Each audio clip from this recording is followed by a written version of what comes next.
සම්පත්තිතුමා පක්ෂේ පෙරවරන සදා ප්‍රචාරක ලේකම් ලෙස පත් කරනවා. ඒකේ පස්සේ ලිපියද එතුමාට මහසභාවේ ලිපියක් ගන්නනේ.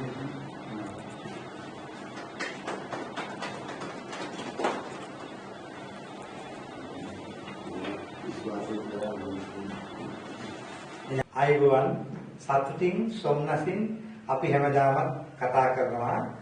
ජනතාවගේ ප්‍රශ්න කතා කරනකොට ජනතාව ඒ බලයට පත් කරපුවාට අපිට ගන්න.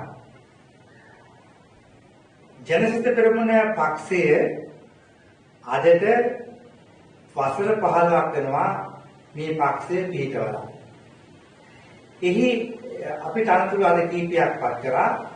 ජනසිත පෙරමුණේ ප්‍රචාරක ලේකම් පාරිභෝගිකයන් වලින් අනනගෙන අසීල සම්පත් මෙතුමාට ජනසිත පෙරමුණේ අද සිට ප්‍රචාරක ලේකම් ලෙස පත් වෙන ලබා දුන්නා.